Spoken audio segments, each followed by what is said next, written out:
Alrighty, hi everyone.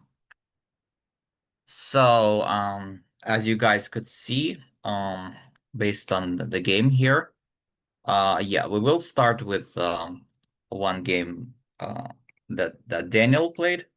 Yeah, it's against myself actually.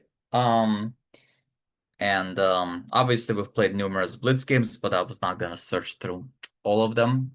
Blitz games are not as notable. Okay, plus a lot of his more famous games already been covered by other avenues. Like, for example, I listened to C Squared podcast that covered some of Danya's games, and Hikaru obviously, discussed them.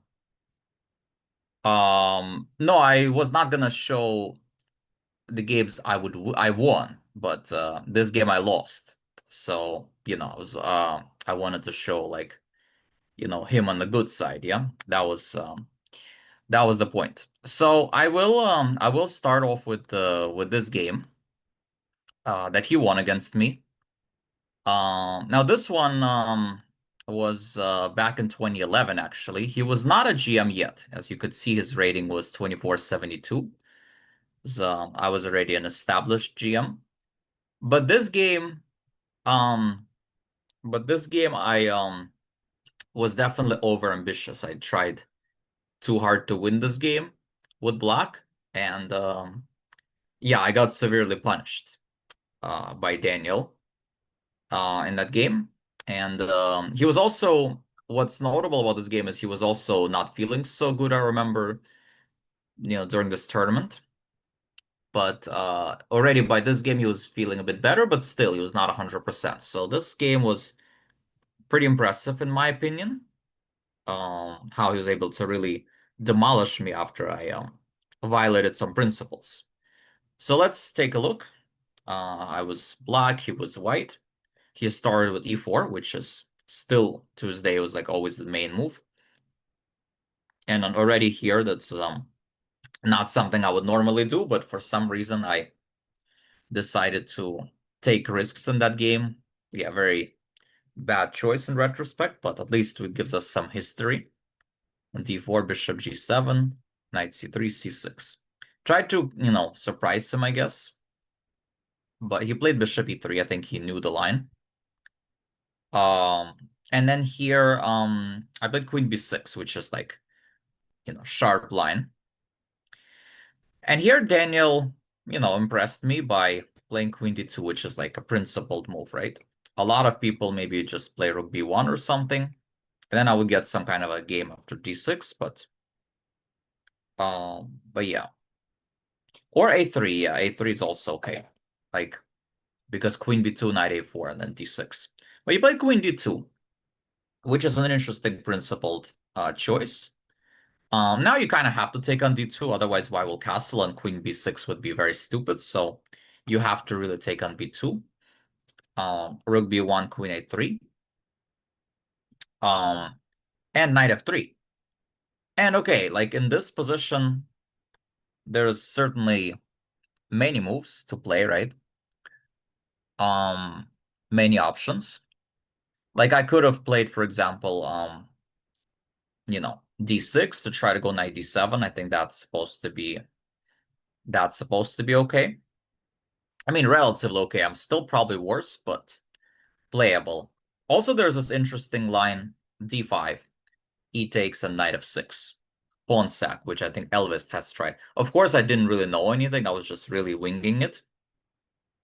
But yeah, like something like this is like pretty interesting. But I played this move b5, and well, the point of this move b5 is, of course, to stop bishop c4. But the other drawback is obvious, right? I'm like not developing my pieces, right? I'm really falling behind on development here. And well, this move is bad for many reasons, honestly. But yeah, like I quite like what he did here. So what do you think? White should play in this position. Please whole line, not just one move. Whole line, please. So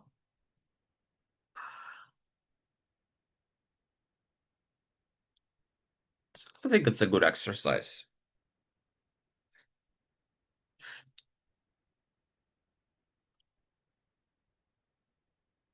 Yeah, the thing that impressed me about this one is that I at that point I thought Daniel was like more like a strategically based player. Like he had like Russian trainers who were like more like, let's say, teaches fundamentals, but I always thought like dynamically maybe he's not as wrong, not as good, but I was way wrong about that.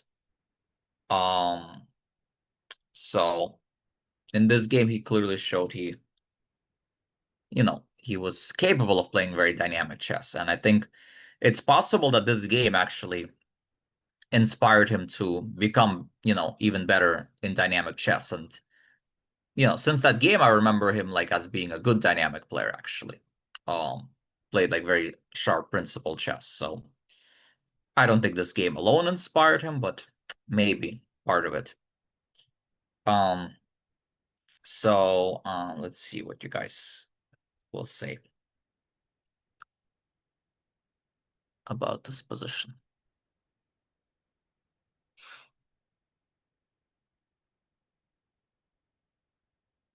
Hopefully complete solutions.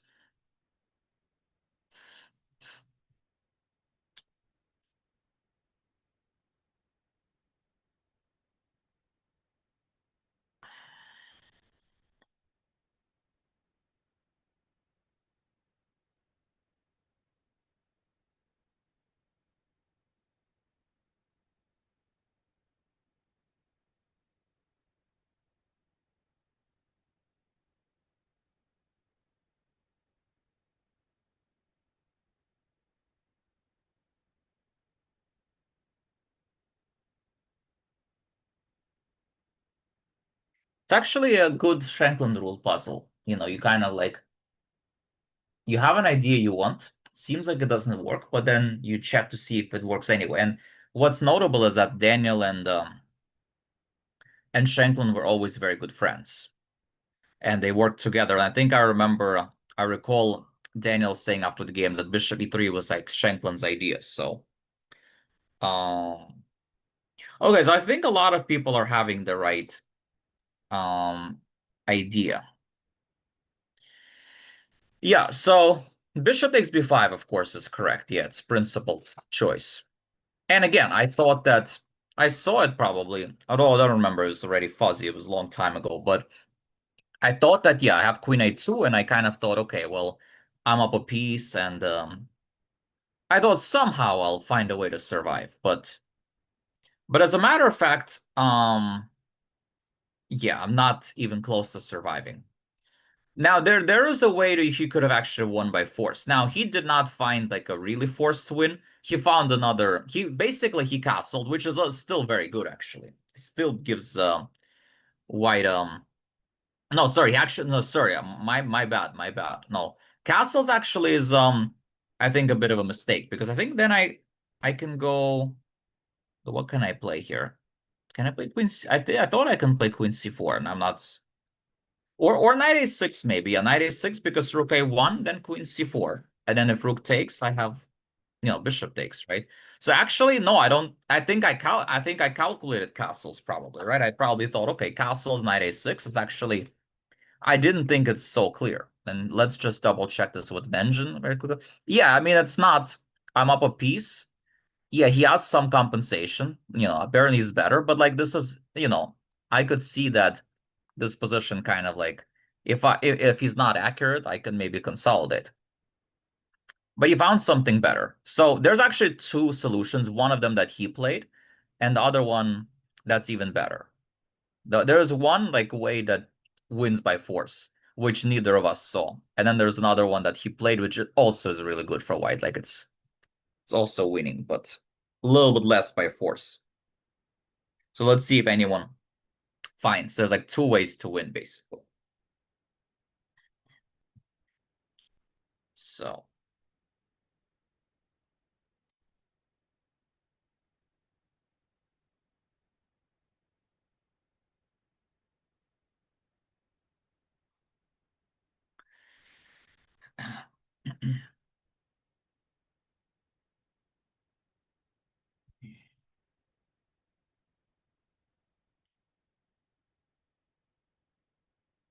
Okay, so I think people are now getting the first one. Yeah.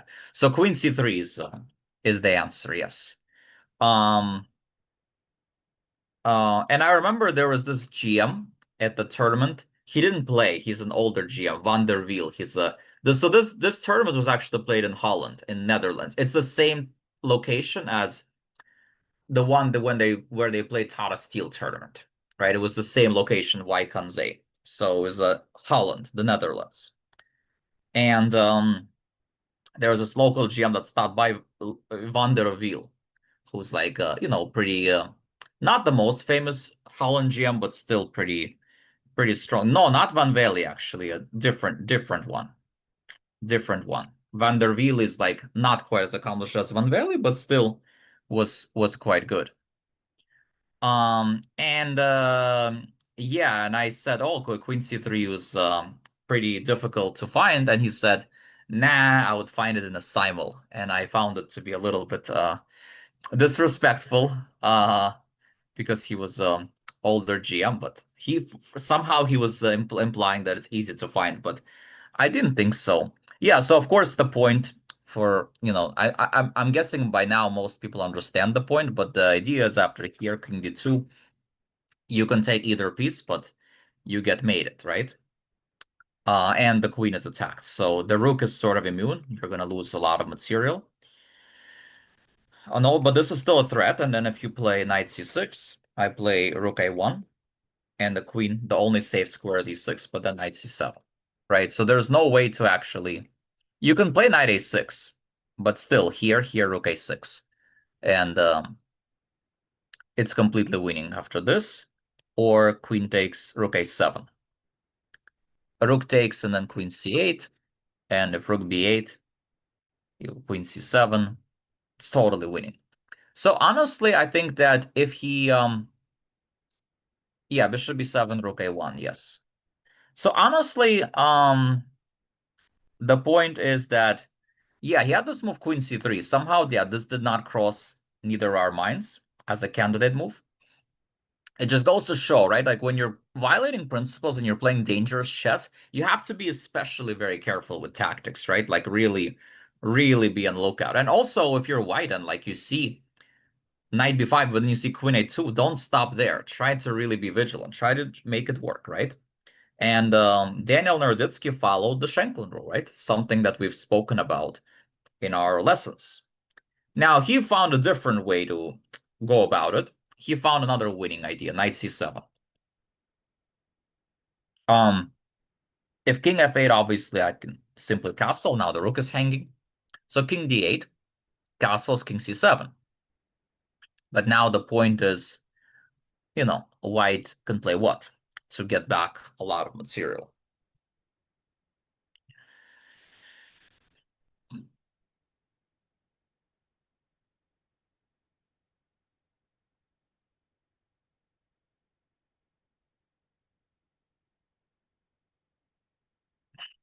So what should white play here?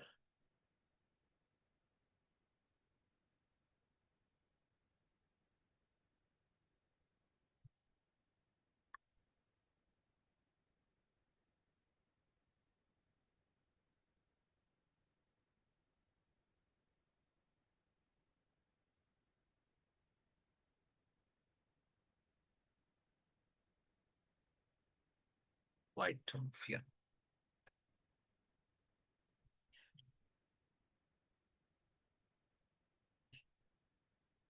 Okay, I think, yeah, people are getting, yeah, rook a1, of course. Yeah, queen c3 is actually not as accurate, right? Because then there's queen e6. And then d5 does not work anymore, ever. And knight g5, okay, I can play probably a lot of things, right? It's just not so good. I can even play h6, rook a1, takes. So yeah, this looks very, like, keep in mind you're already like down two pieces, right? So feels like we're playing too slowly with knight g5. Maybe even bishop a6, queen c4. Looks pretty good. Yeah, we have to do something a bit faster. Yeah, so rook a1, yeah. So I took on a1. Yeah, because the problem is if queen b2, there's this. And queen c4, queen a5, right? So basically, yeah, and here there's d5, which is important, which we both saw. Queen here, queen a5, and I'm basically getting mated. Again, look at my development, right? Like, my development, as they say, speaks for itself, right? And with an open king, it's not likely gonna end well. So yeah, I had to take here. And now the material is roughly equal. Maybe even I'm slightly ahead, but the problem is my king is still in a very bad position. So clearly I'm lost here.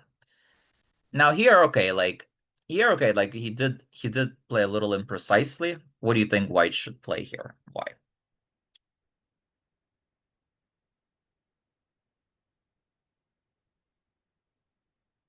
C3 and D5? Yeah, maybe C3 is also good. Yeah, I think my engine gives Rook B1.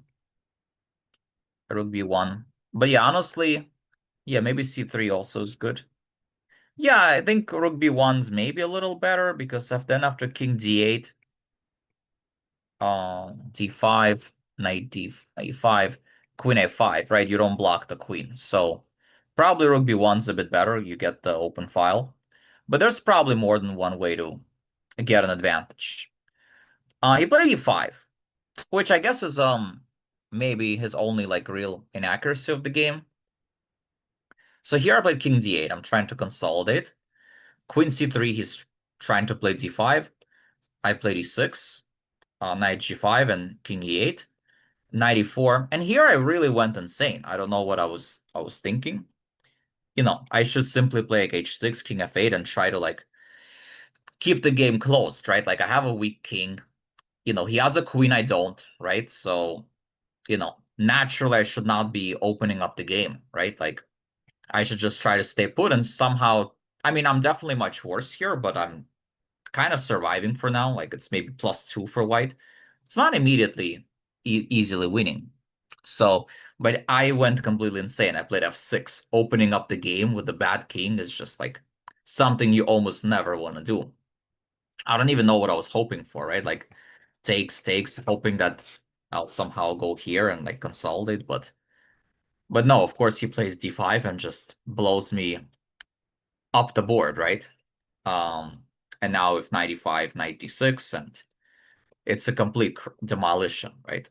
Everything's just coming in, and yeah, Bishop D4, and yeah, it's like it looks like a game that he would play in Blitz, right? Or and demolish a player, a weaker player, like in one of the speed runs, or like in a simul, right? It looks like one of those kinds of games where Naroditsky against NN, yeah, and so, but the point is that what this game shows is that here I resigned. I'm down queen for a knight and a bishop, and my position's also falling apart. So at this point, I had enough. He made a loft and had enough.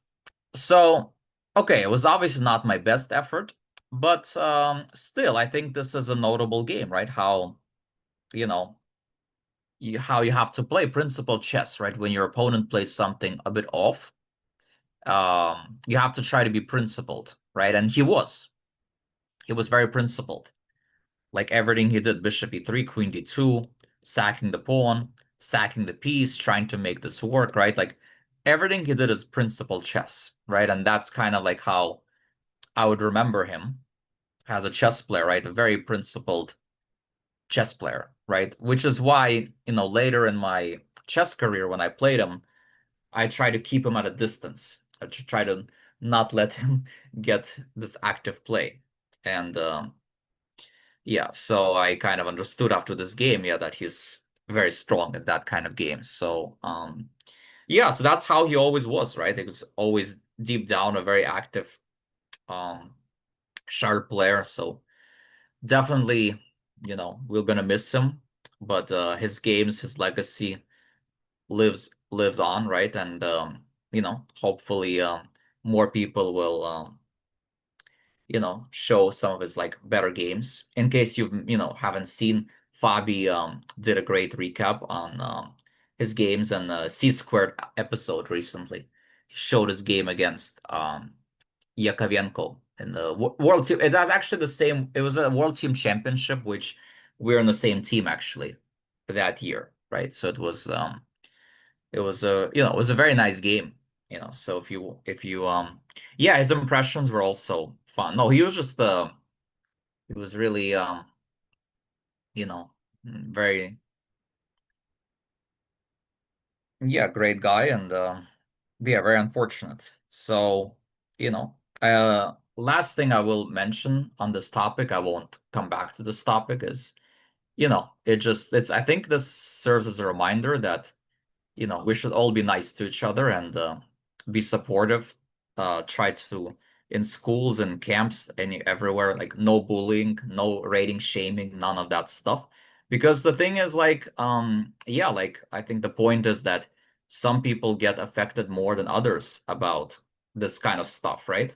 So, just we have to be nice to each other, be mindful, right? Because it's the truth is that this kind of stuff it happens in real life. I mean, some kids, let's say, you know, um, don't, start homeschooling, let's say, because of the bullying, right? So or whatever, right? So the point is that it wasn't just like it's unfortunate it's been going on for a long time, and I don't want to you know, single out one particular person or entity or whatever, right? I don't want to put blames here, but the point is, yeah, we just have to remember we have to all be nice to each other, right? And I think this should serve as a reminder um about that, right?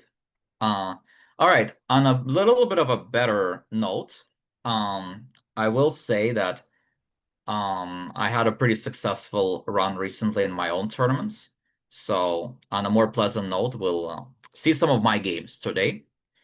And there's like two in particular that I really like on the theme of kind of like on the similar themes that I was showing recently. And that is a game against Aditya Das. Some of you might know who he is. He's a 2350 USCF player, like and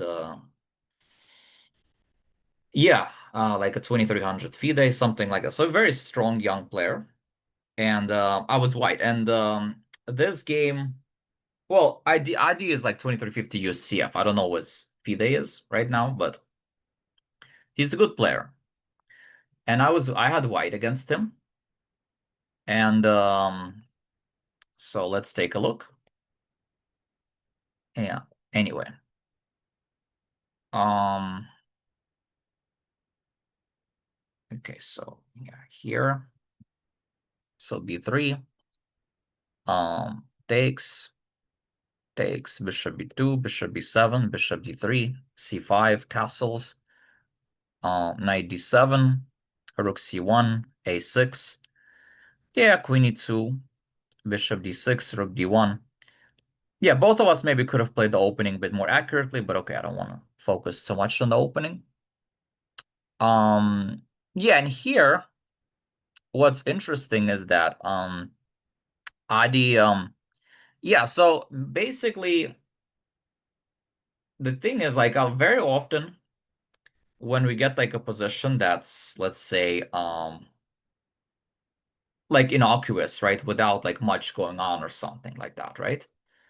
um a lot of people kind of play a little quickly, and basically kind of like don't sense the critical moment, don't sense the danger. And I think this sort of happened to Adi, right? Like he thought, okay, it's just some simple game, and he kind of played his next move a bit quickly, queen e7, which was a mistake. He should have played rook c8, getting the rook in the game. Um, yeah, to try to play like this or something like that, right? But he played queen e7. And now um the question is, what should white play here?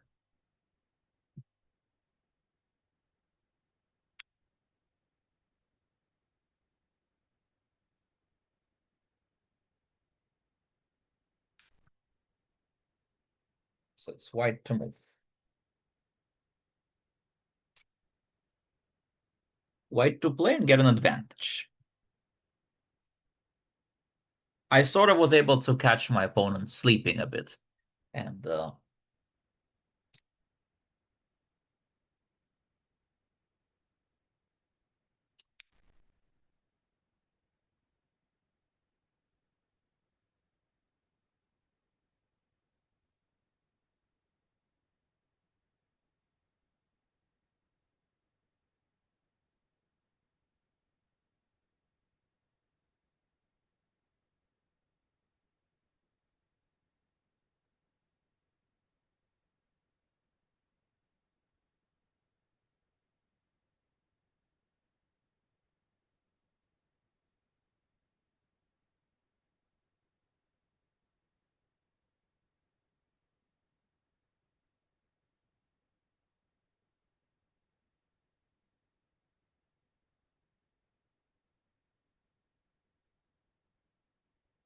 Yeah, okay. So some people getting it. Um, you have to, the move order matters. So because yeah, so bishop takes d7. If knight takes d7, we take and then take on t5. And if queen takes d7, we play knight a4. And then we're attacking c5 and b6, right? So I sort of caught him sleeping a little bit, right? Like he missed this idea. He was playing a bit quickly, and yeah, he missed my idea. So again, we have to be careful in chess in that sense. Yeah, and also, when your opponent plays like this, yeah, you have to always be sort of vigilant, right? We have to look for our chances. D takes c5 would be okay, except then knight takes c5, right? And then like we don't have like a big advantage, right? Maybe slightly better, but nothing beyond that. And if we include if we play knight a4, which is a very interesting idea, black can probably play c4, right? And then we cannot really take twice because of b5. And if we take here and then we play takes, I thought that something like this, he might be able to go queen e7, and it's not as clear, right? So that's why it's very important to have it in this exact move order. Bishop takes, queen takes, knight a4. That pretty much forces queen b5, right? Because if you go queen c7, I would take here, right? And that's pretty clearly very good for white. Takes and b4. So you play queen b5, takes. Now, this is a difficult exercise. Normally but since you guys are strong players, here are several masters. I will give it to you as an exercise. So which one would you play? Knight takes b6 or d takes c5? And this one I'll give you guys 5 minutes to think. Here actually I played incorrectly. But let's see what you guys come up with and what are your variations, your reasons. Um,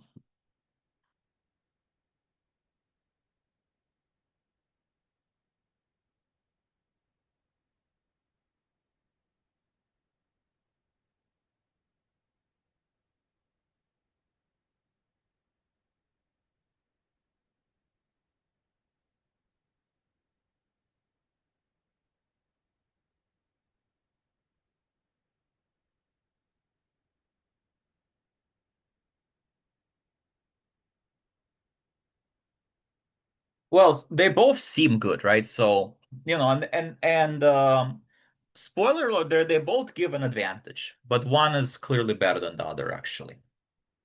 So let's see what you guys calculate.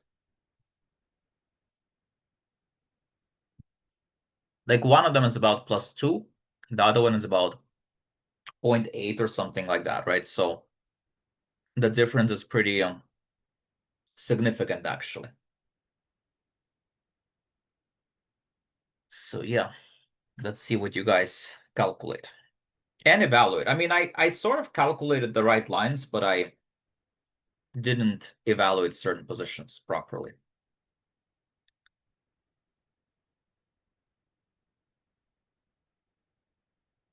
Yeah. So let's see. So it's white to move. D takes c5 or knight takes b6.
Oh.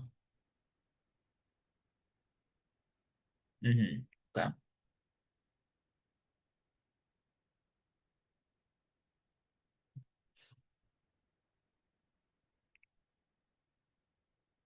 Mhm.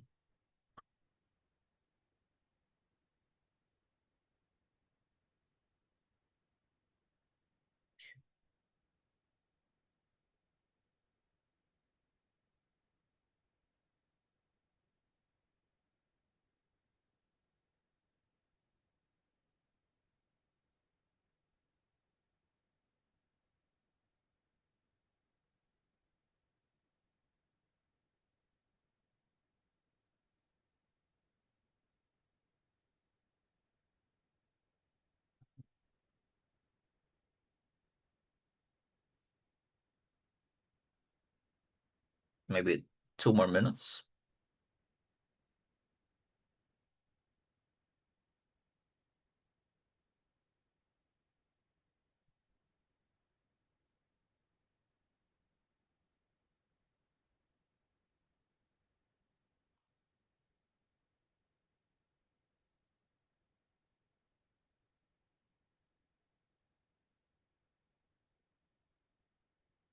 Yeah.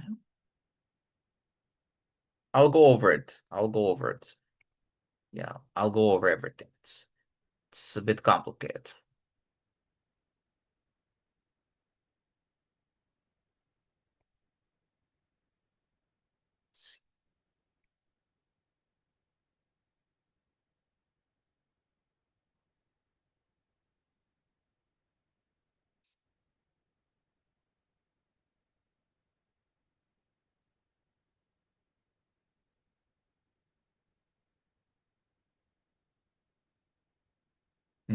Okay.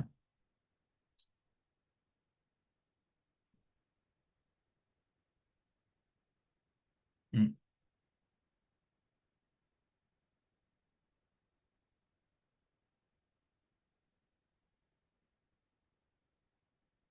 All right, so let's go over some of the lines you guys gave, right?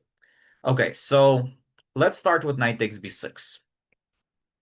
Um, okay, knight takes b6, rook takes a2 is absolutely forced. D takes c5 is of course forced. Okay, so now we have a little bit of a choice, right? I saw bishop takes h2 was mentioned, and bishop takes c5 was mentioned, right?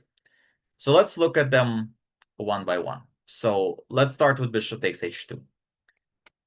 Bishop takes h2, pretty sure I can take king takes. Rook takes c6. And now I saw bishop c8 was mentioned as kind of like a savior. But honestly, I thought with the pawn so advanced, like I thought it's completely winning. For example, c7. And okay, now our idea is like this. Yeah, knight g4 possibly, but king g1. Like also now this is like coming. I'm pretty sure this is completely winning, right? Yeah.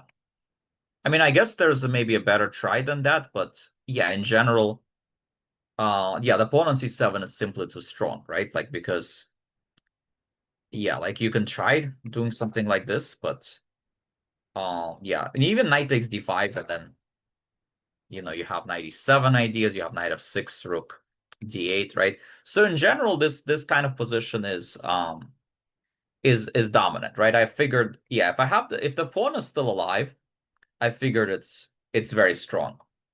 And the same thing goes for this, right? This is clearly very strong. Here I'm also up a pawn and I'm like invading. So I understood that bishop c5 is pretty much the only logical move. And here, if I go bishop takes f6, unfortunately, there's this. Now, I am better here, but it's not like that clear cut, right? It's like kind of like, slow squeeze, but not like completely winning or something. So I mainly considered rook takes c5, and rook takes b2. And here so this is as far as I calculated, and here I thought that I only calculated rook takes b5, right? That was the thing. And then after rook takes b5, there's bishop a6, bishop e2, and also knight e4. And the point is that I thought there's a lot of counterplay here. I wasn't so sure about this position. But the thing is, like, white's still a little bit better after rook takes b5, but I wasn't super convinced. But actually, yes, people are getting it. Yeah, knight d4 is really strong. It turns out I don't have to go up for that pawn. I can play for domination with like rook c7, f3. His bishop is really bad. And this position is like nearly +2. It's very powerful advantage, right? Something like that. And also I have sometimes rook c2 idea exchanging this. Like for example, here, bishop a6, rook c2, I can even play. Exchanging the most active piece, and then like I take back, and then a lot of stuff is hanging. Okay, in my opinion, seeing all this maybe is not so easy, but that's what I calculated. So I thought I saw the most principled line, bishop takes c5, and then yeah, I basically came to conclusion that it's probably better for white, but maybe not so winning because I didn't realize I don't have to take b5. It didn't quite register. Now,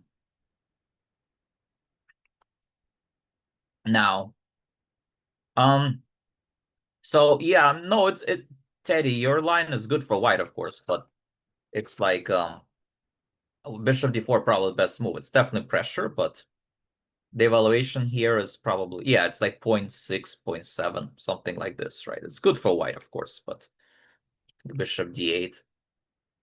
Yeah, sure. Um, so, um, okay. So yeah, d takes c5 is what I played.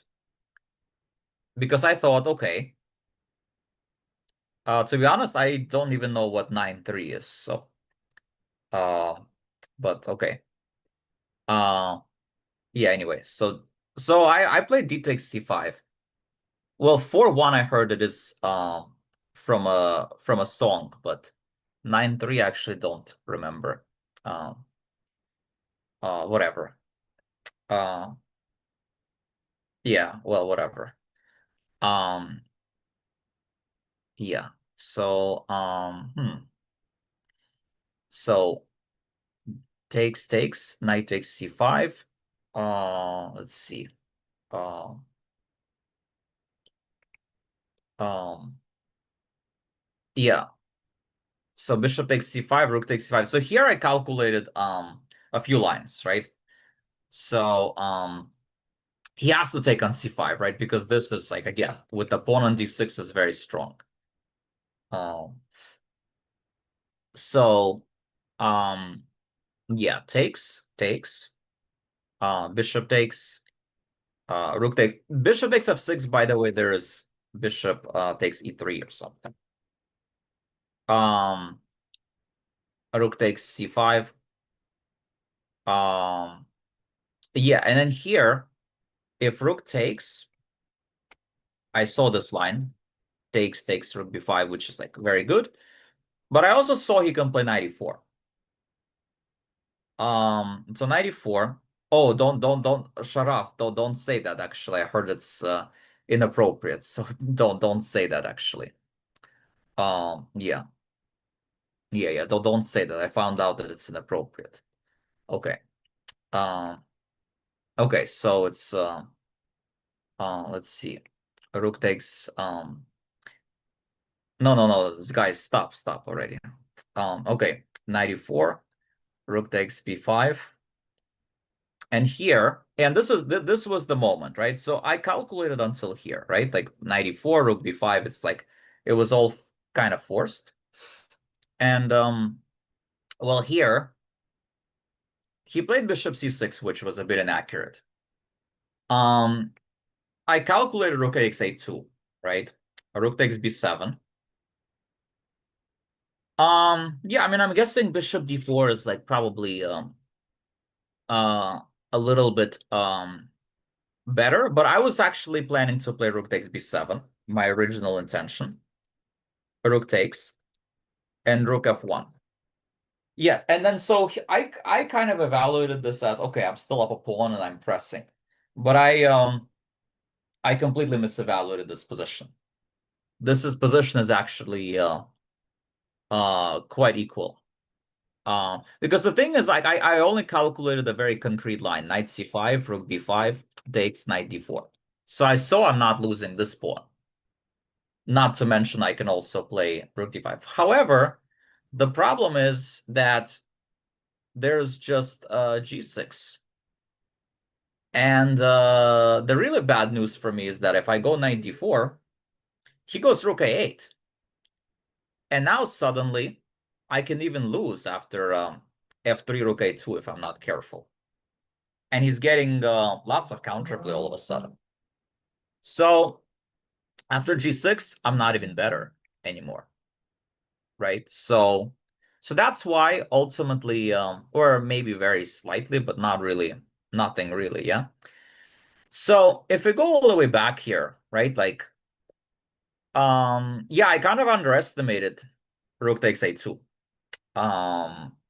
Like I saw the line, but I misevaluated this position. Like my rook is too passive and he's gonna get too much counterplay. So ultimately, I made the wrong choice. As you could see, like a difference is like over 1. Um, as a matter of fact, bishop takes f6 might have even been a better line, but you know, whatever, right? The point is that, yeah. Uh, Wait, what? No, I'm way older. Vihan, come on. Yeah. Uh, okay. So anyway, so let's see. So in the game though, Adi played bishop c6. Bishop c6, rook here, here, and now I played bishop d4. Yeah, Adi is short for Aditya, yeah. I just call him Adi, whatever. Easier. Bishop d7, now I played knight e5 to try to play f3. Bishop f5.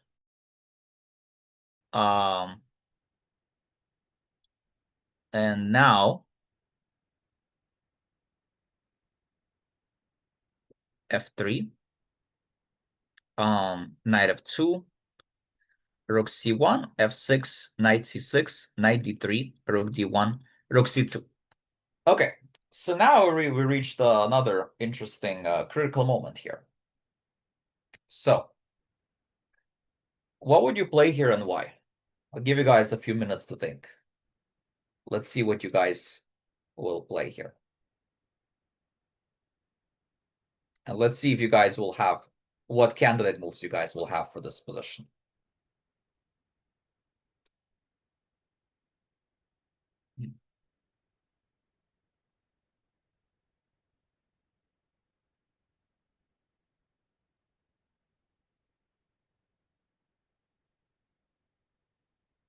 Okay, so some people have mentioned bishop takes f6. Okay, so that's the one you want to calculate.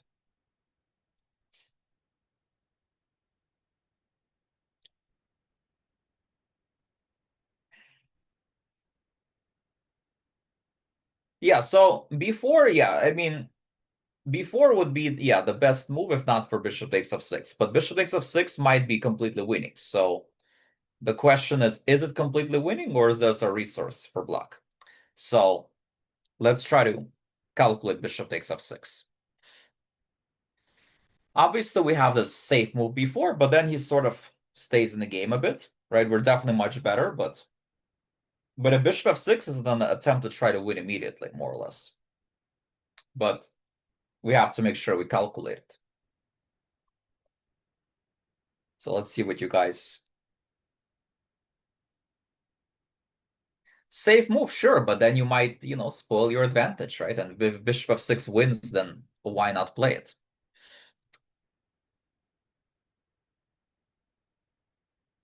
Why not play it if it works? Yeah, so Vihan is correct. Yeah, Vihan found the right line against Teddy's line. I also saw this during the game. So, by the way, I did play bishop takes f6. I will, a little spoiler, I did play this. The question is it good? Is it the best? There's a lot to calculate. We'll say this much.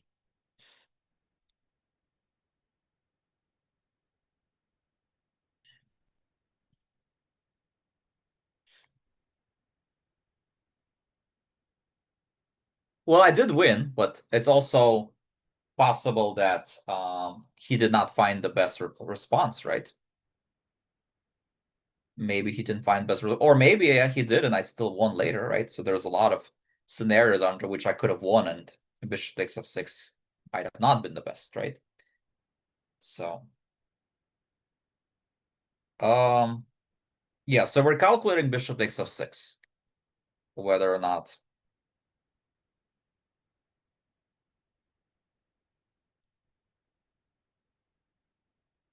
Let's see if anyone will see the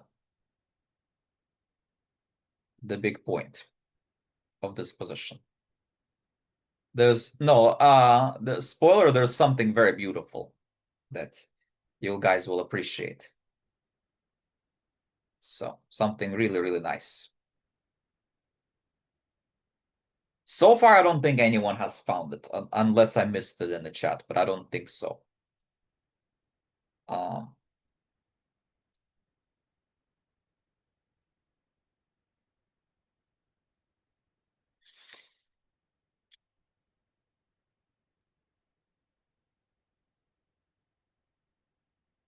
Yeah, I'm still looking.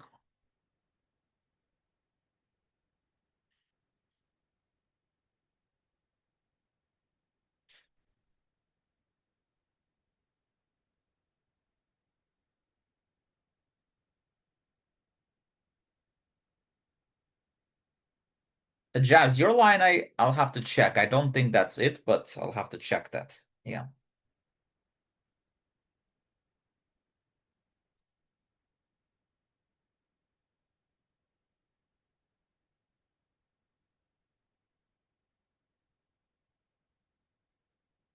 Give you guys one more minute.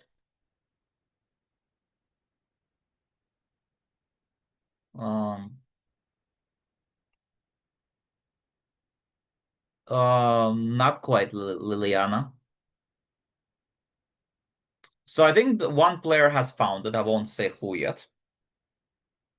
I think only one player has found it. Won't say whom though.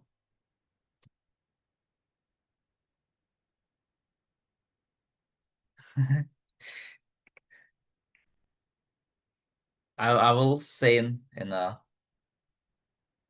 no, no one has seen this game in this class. I've never shown anyone this game. So okay. Okay, yes, okay, I'll show it. Yeah, so bishop takes f6 is not the best move, but it's only because it's amazing bishop h3 double exclamation mark. Bishop h3. Um yeah, it's like everything else is like +3 or better, right? As you could see. But bishop h3. What a move. Yeah, it did not even cross my mind. This bishop h3. Like I calculated a lot of stuff for black. I spent like 5 minutes. I did not even consider bishop h3. No, he did not. I did not find it. No, I did not find this move. And in fact, yeah, I think if he would have found it, he would have played it. Yeah, and then also after G takes it. No, but it's like, yeah, it's even harder during a game, right? Because you don't know that. Like, you think you just blundered bishop f6, right? So you kind of don't think that there's. Yeah, so there's this move. If this you have check. Queen here, and then even G takes f6. So clearly the testing line is G takes h3. And then you have knight f2. Now it's still better for white, but obviously there's a lot of counterplay now. Takes, knight takes, king h1. Yeah, it just gets very messy. I'm still better in the endgame, but it's like, but then I would rather not go into this, right? Then the better move is just before. Um, but the thing is, if I don't see bishop h3, then that's a good question. Bishop a1, does that work? I don't think so because rook takes e3, knight d4, rook d2, exclamation mark. Also beautiful. Rook d2. And also there's this knight of 4 line, which I think Jazz has mentioned in the bishop takes f6 line. He mentioned knight of 4. But it does not work because there's knight e7. And then now if king moves, you take on f4. Rook takes, bishop takes, and yeah, you could take on g2, but it's not good enough. Knight takes e3, rook d8 here, bishop a3 and stuff, and yeah, there's just no mate, and then like white has a decisive invasion. And if you play rook takes g2, king h1, then you take on f4. So it just doesn't work. Although if white were to take, of course it does work. So that's a nice point, but yeah, there is 97.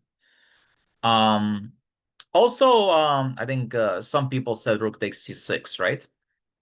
Rook takes c6, g takes, rook takes f6. But then, yeah, white wins, of course, pretty easily with rook takes g6. It's a big point. What else was there? I mean, after bishop takes f6, rook e6, I think, was mentioned. But then knight e7.